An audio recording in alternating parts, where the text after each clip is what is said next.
Hello po! Po! Ang bait, charot. So, last month, diba nga, bumili ako ng sapatos na gusto ko talaga. I mean, pangarap ko talaga kasi nga, ako yung taong hindi mahilig maglinis ng sapatos or ayoko ng masyadong malinis na sapatos. So, bumili ako ng sapatos na madumi. Tingin mo palang madumi na ganon. Pero, ayun, gusto ko talaga siya at hindi ko pa siya na unbox. Na-unbox. So, eto siya. Diba? Pinakita ko na sa video. So, matagal ko na talaga siyang gusto. So, parang, kasi nga, birthday ko naman. So, baka lang naman, no? Deserve natin, ganon. Charot, deserve. So, eto nga siya. Golden Goose na sapatos. So, pakita ko lang. Dahil, pangarap ko naman talaga siya. Yan. So, ganyan lang naman siya. Charot. Tsaka, sige, buksan natin. Yan. So, yan kanyang, oh, may pa-passport siya daw. Charot. So, madami ata siyang pupuntahan.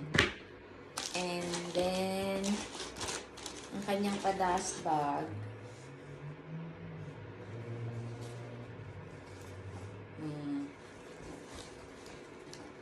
Kita ba? Hindi. Ayan. Then,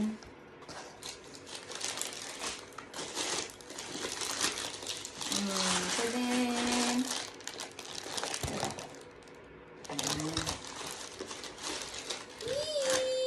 so, ayan na nga siya, diba? Parang luma lang siya tignan at madumi tignan talaga. Pero carry lang. Kasi nga, ganito nga yung gusto kong sapatos. I mean, yung laging madumi ba? Parang hirap kasing maglakad kapag malinis yung sapatos mo. So, ewan ko.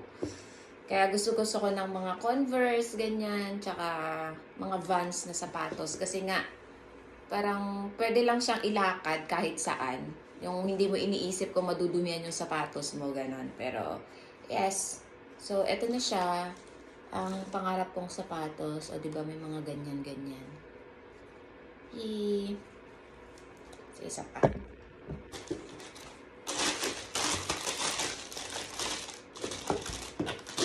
Tadeng! O, diba? Cute naman siya eh.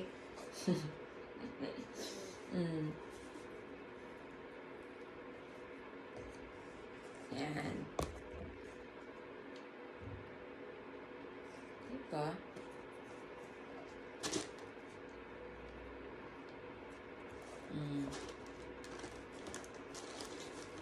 So, yan lang. Gusto ko lang pakita.